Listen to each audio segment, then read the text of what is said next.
할렐루야. 우리 여러분들과 잠시 인사 나누겠습니다. 당신의 모습에서 예수님의 얼굴을 봅니다. 당신이 있어서 참 행복합니다. 참 잘 오셨습니다. 참 잘 오셨습니다. 할렐루야. 네. 광고드린 대로 지난주 중에는 우리 교회에서 성원교회 학생들이 그리고 가정주의 청년들이 와서 수련회를 했습니다. 또 좋은 장소 허락해 주시는 것 감사하기도 하고 또 친구들이 젊은 친구들 와서 열심히 예배하고 찬양하고 기도하는 모습을 보았습니다. 많은 구절을 받았죠. 또 한번 이렇게 우리 학생들과 청년들이 수련회를 하는 그런 모습을 보면서 저 자신을 한번 또 돌아보았습니다. 그러면서 그런 생각을 해봤습니다. 나의 가장 믿음의 전성기는 어느 때였을까? 라는 생각을 해보게 되었습니다. 근데 가만히 이렇게 제가 제 자신을 돌아보니까 지금이 전성기가 되어야 하는데 사실은 제 믿음의 전성기는 고등학교 2학년 3학년 때가 아니었나 하는 생각을 해보게 되었습니다. 왜 그런 생각을 하게 되느냐 하면 이 믿음이라는 것, 믿음으로 어떤 하나님의 은혜와 능력 안에서 살아간다는 것이 어떤 것일까? 어떻게 우리가 그렇게 믿음에 충만한 삶을 살아갈 수 있을까를 우리가 생각해 볼 때에 가장 많이 기도했던 때, 가장 많이 하나님을 간절히 사모하고 찾았을 때가 고등학교 2학년 때, 3학년 때였던 그런 기억이 떠오르게 되었습니다. 신학교를 가기 위해서 무엇보다도 열심히 신앙생활했고 밤낮 없이 말씀을 가까이 하고 또 말씀을 붙들고 기도하고 또 함께 또 우리 동역을 하던 친구들과 믿음으로 경주하던 그런 때가 그때 있지 않았는가 생각을 해보게 되었습니다.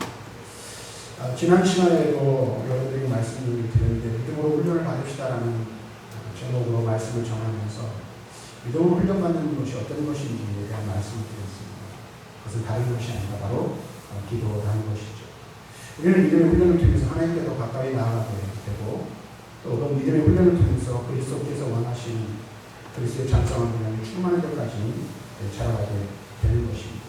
그런데 이 믿음의 훈련을 받는 이유들 중에 가장 중요한 이유, 그것은 바로 기도로 훈련받는 것이고 기도의 삶을 사는 것이라는 사실을 우리는 분명히 알아야 한다는 것이죠. 왜 그럴까요? 기도 없는 그리스도는, 기도 없는 믿음의 삶은 성장할 수 없고 역사할 수 없기 때문에 그렇습니다.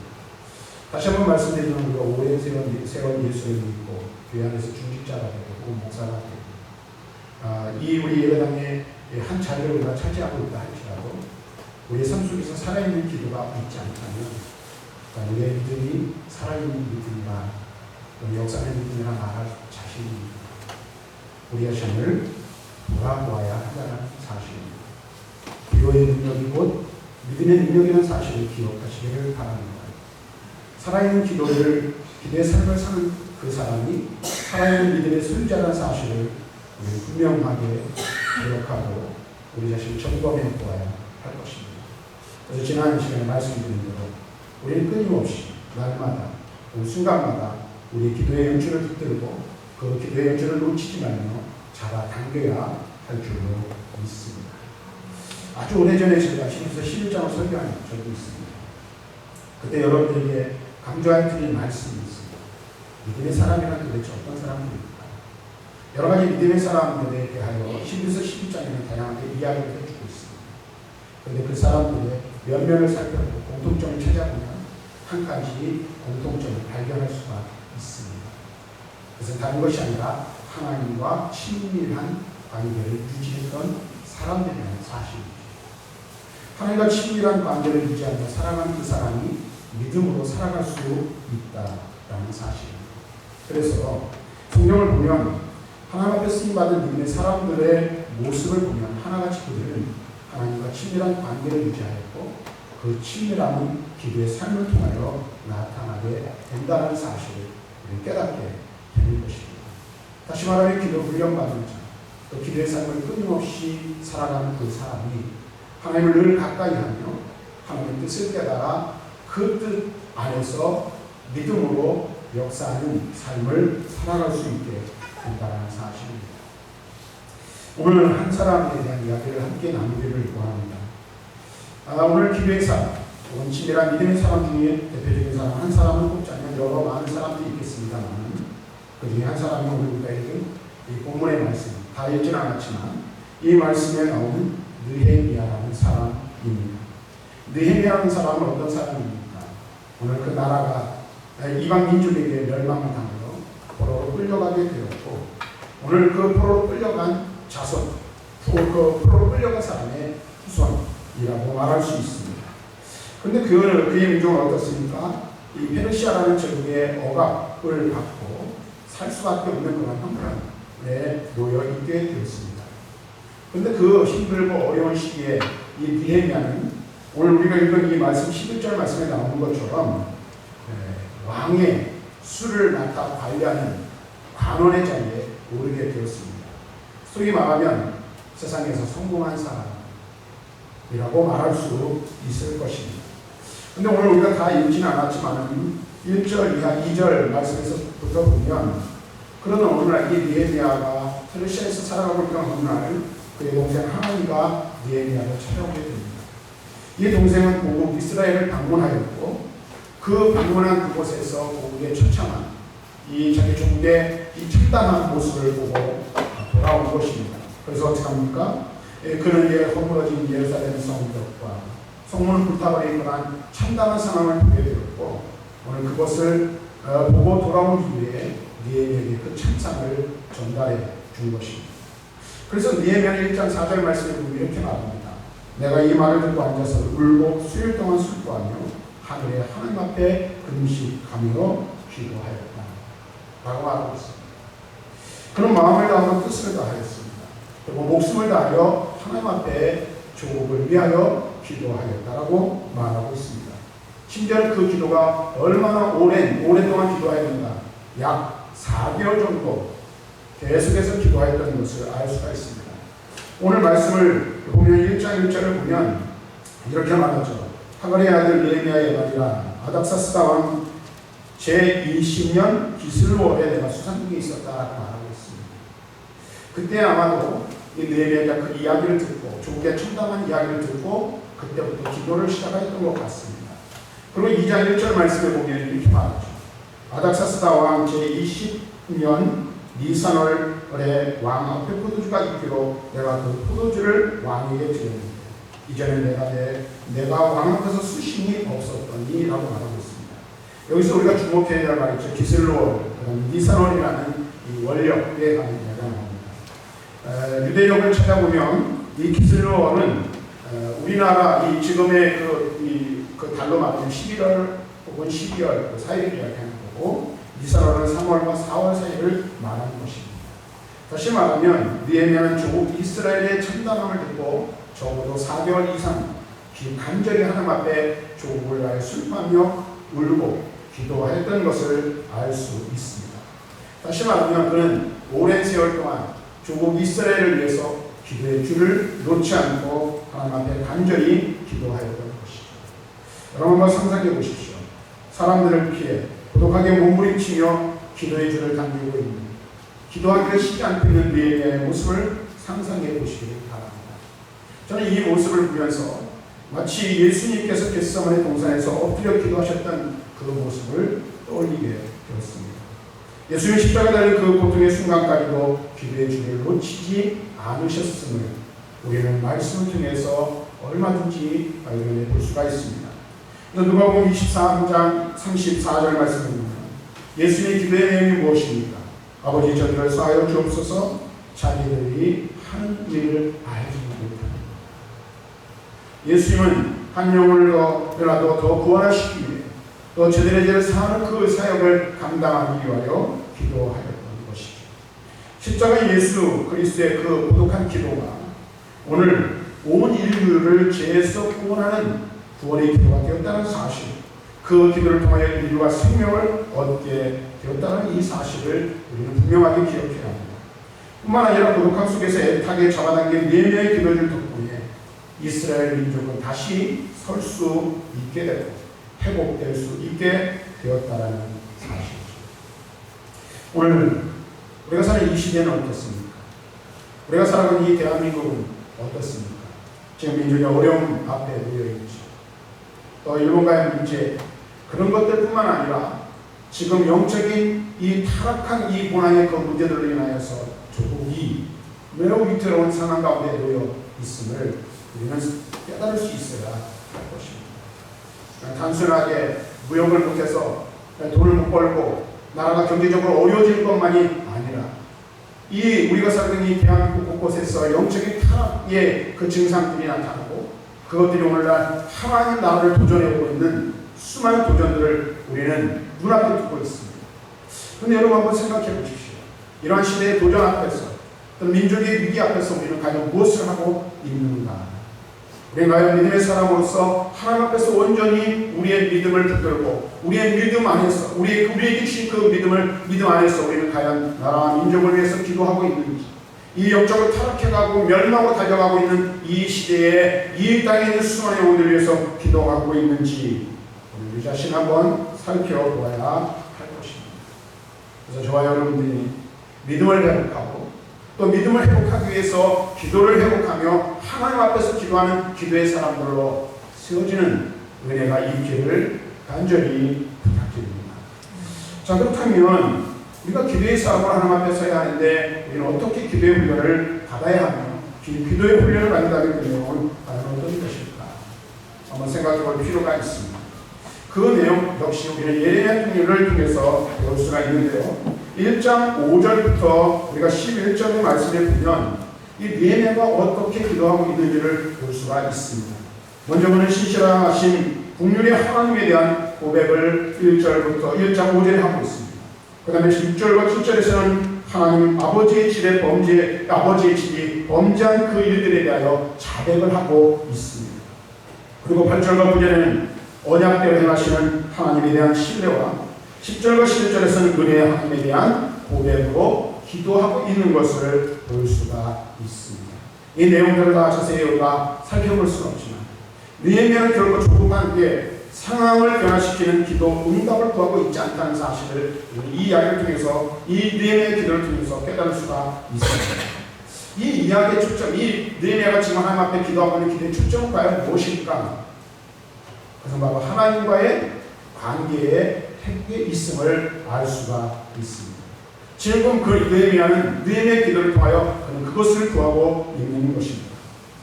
여러분들 잘 우리가 새겨 들어야 할 일이 있습니다. 말이 있습니다. 그게 뭐냐면 기도에 있어서 우리는 기도할 때 무엇을 목적으로 기도하고 있는가 하는가를 한번 살펴보시길 바랍니다.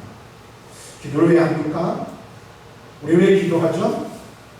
내 어려움, 내 형편과 처지를 아시는 하나님, 그분께서 내 어려움을 살펴주시고 내 기도를 응답해 주시기를 위해서 우리는 기도합니다. 대부분의 기도가 그렇죠. 그런데 우리는 예배의 기도를 통해서 우리가 기도의 초점이 거기에 맞춰지면 안 된다는 사실을 깨닫게 되는 것입니다.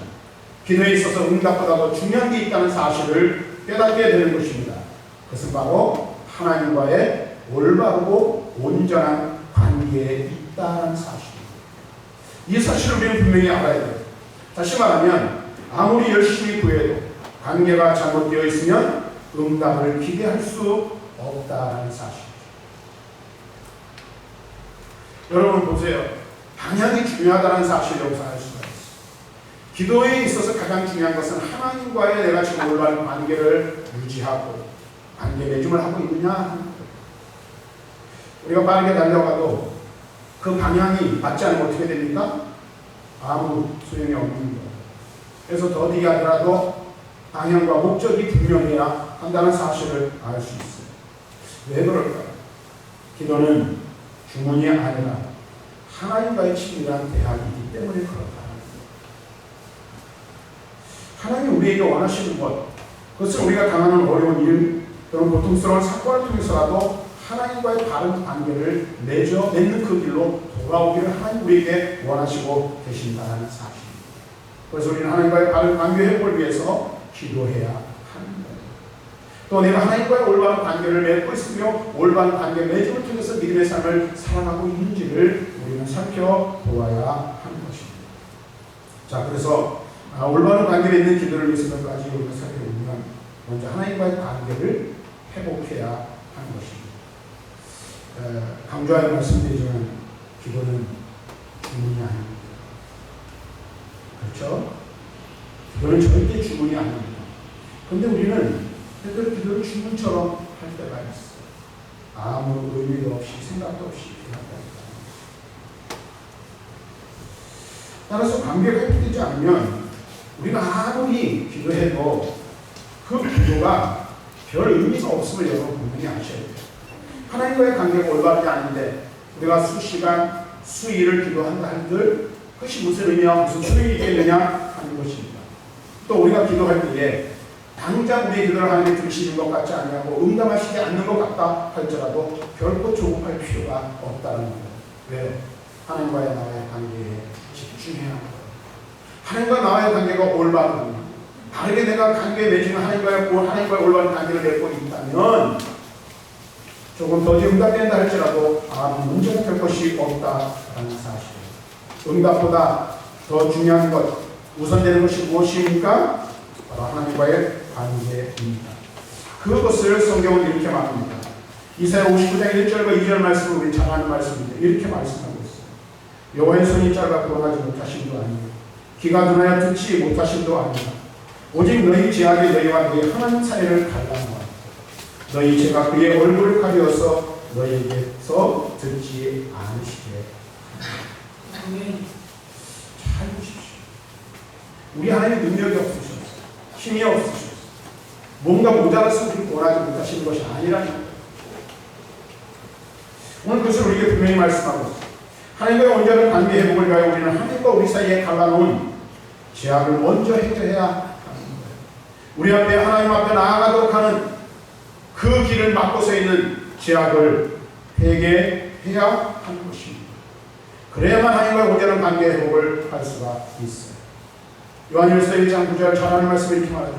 만일 우리가 우리 죄를 자백하면 저는 미쁘시고 의롭사 우리 죄를 사하시고 모든 불의에서 저와 여러분을 깨끗하게 하실 것이라고 말씀해 주고 있어요.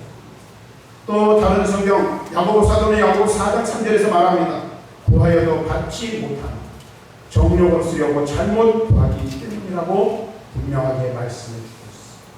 이 말이 무슨 말입니까? 우리 앞에 우리와 하나님 사이에 가로막힌 무엇인가가 있다면, 올바른 관계 맺음이 없다면, 또 우리가 하나님 앞에 나아가는 동기가 온전하지 못하다면 우리의 기도가 아무 의미도 아무 소용도 없을 수 있다는 사실을 우리에게 말씀해 주고 있는 것입니다. 그러면 먼저 우리가 구하게 되는 무엇을 해야 합니까? 하나님과 나의 관계가 올바른가? 내가 하나님 앞에 온전한 모습으로 서 있는가? 하나님이 기뻐하시는 믿음의 삶을 살아가고 있는가? 정말로 하나님 앞에 정직하게 바르게 서 있으며 참 믿음의 삶을 살아가고 있는지 우리 자신을 살펴보아야 할 것입니다. 믿음의 기도 속에 반복되는 호칭이 있음을 우리는 또한 발견하게 됩니다. 그것은 바로 하늘의 하나님이라는 말씀입니다. 1장 4절과 5절, 2장 4절은 그것이 반복되어 나타나고 있습니다. 이것은 무엇을 말합니까? 이는 우주를 창조하시고 역사를 다스리시는 하나님을 갈망하는 분이라고 말할 수 있을 것입니다. 앞에서 말씀드린 대로 느헤미야는 4개월 동안 기도하면서 하늘의 하나님과 친밀해졌습니다. 그랬더니 그가 말하기도 전에 그 마음속을 아신 하나님께서 이미 어떻게 하셨어요? 왕의 마음을 다 바꾸어 놓으셨다는 사실. 그럼 11절 말씀 하반절도 보세요. 이렇게 말하고 있죠. 이 사람 앞에서 은혜를 입게 하옵소서 하였나니 그때 내가 왕의 술 강함을 아마 수사궁에 거하긴 하겠지만 그가 처음부터 고위공직자는 아니었던 것 같아요. 조금 이스라엘을 위하여 그 참담함을 애통해 하면서 하나님 앞에 4개월 동안 기도하였거든요. 하나님께서 그가 이거 어떻게 하셨어요? 왕의 술 맡은 관원이 되게 하신 거예요. 또 이전에 가면 어떻게 해요? 하나님 앞에 기도하고 하나님과의 올바른 관계에 맺음이 되었더니 오늘 여러분 한번 생각해 보십시오. 당시 왕이라는 그 직책이, 직위가 어떻습니까? 신적인 존재, 같은 이 아니었습니까? 저기를 우상화하고 신적인 존재로 만들었잖아요. 그런데 그런 존재 앞에서 왕이 신하가 그 앞에서 있는데 얼굴에 수순이 가득하고 얼굴이 굳어져 있고 표정이 좋지 않으면 그럼 어떻게 될까요? 근데 하나님께서 그 왕의 마음을 만져주시는 거예요. 느헤미야가 4개월 동안 기도했더니 이미 하나님께서 작업을 다 해놓으신 거예요. 그래서 어떻게 해요? 왕의 마음을 바꾸어 느헤미야의 길을 열게 하셨다는 사실을 느헤미야 2장에서 발견할 수가 있게 되는 것입니다. 성경은 우리에게 무엇을 말씀하고 있습니까? 하나님 우리의 모든 필요를 다 알고 계시다 라고 말씀하십니다. 다만 우리에게 필요한 것, 우리에게 요구되어지는 것이 무엇입니까?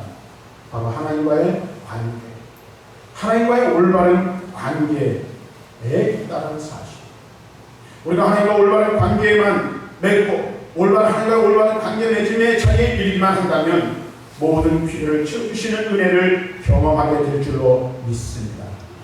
그런 은혜, 그런 삶의 축복, 믿음의 축복이 매일의 삶을 통하여 여러분의 삶 가운데 나타나고 증거되어지기를 주님의 이름으로 간절히 축원합니다. 부탁드립니다. 우리 사랑하는 성도들이, 저와 여러분들이 정말로 하나님 앞에서 하나님과의 올바른 관계 맺음이 있었으면 좋겠어요. 근데 제가 이제 아까 잠깐 수련회 이야기를 했습니다만, 이번에 이제 온 이 가석대 청년부 같은 경우는 제가 11년 전에까지 이 7년 동안 세워졌던 그런 교회입니다. 주방 봉사하고 오신 권사님들 다 아는 분들이고, 그 다음에 또 학생들도 보면 제가 직접 적던 아이들 이제 청년들도 있지는 않지만 다 이제 결혼하고 장성해서 주의하지만 유초등부 아이들. 근데 한 가지 모습을 통해서 또 깨달은 게 하나 또 있어요. 보면서 옆에서. 보니까 제가 가끔가다 가슴교회를 가면 11년 전인데도 친밀하게 대해주셔서 감사하긴 한데 아는 사람보다 모르는 사람이 많거든요. 근데 제가 있을 때 열심히 신앙생활하던 사람이 믿음을 떠난 사람들도 있는 것을 보여요. 제가 이런 말씀을 드리냐면 왜 이 교회를 떠나고 믿음을 떠날까? 라는 생각을 좀 해보게 되었어요. 좀 안타까운 마음이 있었어요. 결국 그것도 이 믿음의 문제이고, 그 믿음의 문제는 결국 또 앞서 말씀드린 것인 거예요. 하나님과의 관계입니다.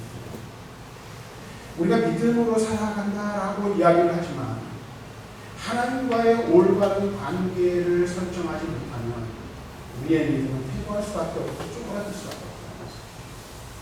제가 늘 말씀드리죠. 믿음의 삶을 사는 것은요, 그 자리에 머물러 서는 순간 후퇴하게 되어 있습니다.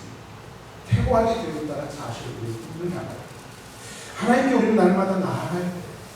날마다 하나님과 관계에 새롭게 관계를 맺으며 하나님 앞에 서서 올바른 믿음을 가지고 나아가야 하는 것입니다. 그래야 우리 믿음의 삶이 더욱더 어떻게 해요? 풍성해질 수 있어요. 오늘의 말씀을 여기까지 전하면서 정리를 좀 하려고 합니다. 여러분들, 우리가 한 가지 꼭 기억해야 될 게 있어요. 우리가 믿는 하나님, 우리가 섬기는 하나님이 어떤 분이신지를 여러분 한번 생각해 보시기 바랍니다. 여러분이 생각하시는 하나님, 여러분 믿고 따를 그 하나님 나약한 분이신가요? 능력이 모자라신 분이신가요? 아니, 여러분 솔직하게 한번 이야기를 해보십시오. 입술로 그냥 형식적으로 고백하는 건 말고, 내가 예수를 믿고 구원받아 하나님의 거룩한 백성 되었으며 그 하나님이 나의 아버지시라고 우리가 고백하고 있는데, 내가 아버지로 고백하는 그 하나님은 어떤 하나님이신지를 한번 여러분 생각해 보시기 바랍니다. 근데 그 아버지 하나님이 어떤 분이신지를 생각해 보고 또한 우리의 삶을 한번 돌이켜 볼 수 있기를 바랍니다. 하나님의 능력이 무한하신 분이시고, 하나님은 은혜가 한이 없으신 분이신데 우리가 그 능력과 은혜를 삶을 통하여 날마다 누리며 살아가고 있습니다.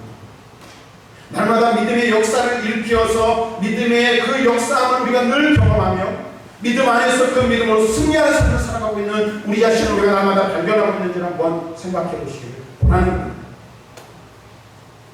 만일 우리가 그렇게 날마다 하나님의 은혜와 능력의 역사를 경험하는 삶을 살지 못한다면 그 이유가 어디에 있습니까? 그 원인이 무엇인지를 한 번쯤은 생각해 보라는 거예요. 근데 우리는 그걸 다 어디다 들어요? 하나님 내 기도를 들으시지 않아요. 이런 문제 때문에 나는 믿음의 삶을 온전히 살아갈 수 없어 하면서 주위 환경과 여러 가지 나를 둘러싸고 있는 삶의 형편들에 우리의 핑계를 줍니다. 그렇지 않습니까? 그래서 우리는 이런 이유 저런 이유를 들어서 믿음을 포기해버리고 신앙생활하는 일들을 게을리 여기고 하나님 앞에 맡겨진 사명을 하나님 앞에 감당해야 될 사명들을 아무 거스름이 없이 부끄러움이 없이 감당하는 일들을 포기해버리는 것들을 그런 모습들을 우리에서 발견하게 됩니다. 근데 정말로 진짜 원인 참 우리가 그렇게 하나님 앞에서 온전한 믿음으로 훈련받고 믿음의 삶을 살아가지 못하는 진짜 원인이 어디에 있는지 모르는 경우들이 너무 많다는 거예요. 저는 이 네헤미야의 이야기를 보면서 오늘 다 이 준비한 설계를 하지 못하지만 여러분들 꼭 한 가지 기억했으면 좋겠어요. 나로 하여금 믿음의 온전한 삶을 살아가게 하고 믿음의 능력을 경험하며 지금도 살아서 역사하시는 그 하나님이 나의 하나님이시고 그 하나님이 내 삶 가운데 역사하시고 능력을 보여주시는 하나님이라는 사실을 경험하고 누리는 삶을 살기로 원합니다. 분명하게 회복되어져야 할 것, 분명하게 정의되어야 할 것들이 우리의 삶 속에 있다는 거예요. 나는 하나님과 신뢰한다. 나는 하나님과 올바른 관계를 맺고 살아가고 있다. 하나님 앞에서 온전한 모습으로 하나님이 원하시는 모습으로 살아가기 위해서 힘을 다하고 있는지 우리 자신을 살펴보아야 합니다. 믿음으로 살아간다는 것은 다른 것이 아닙니다. 물론 많이 봉사, 헌신하는 것도 중요해요. 그럼 그것은 두 번째입니다. 세 번째입니다. 하나님과의 바른 관계를 맺는 하나님과의 올바르고 온전한 관계를 맺은 그 맺는 삶을 삼는 거예요. 하나님의 거룩한 백성으로 하나님의 자녀로서 하나님이 원하시는 모습으로 하나님 앞에 세움을 받아야 하는 것입니다. 하나님이 모든 것을 다 알고 계십니다. 그러므로 하나님과의 올바르고 온전한 관계에 이르기만 한다면 모든 필요를 채우시는 은혜를 경험하게 될 것입니다. 바울은 말합니다. 빌립보서 4장 19절 내 하나님이 그리스도 예수 안에서 영광과 그 풍성한 너희 쓸 것을 채우시리라.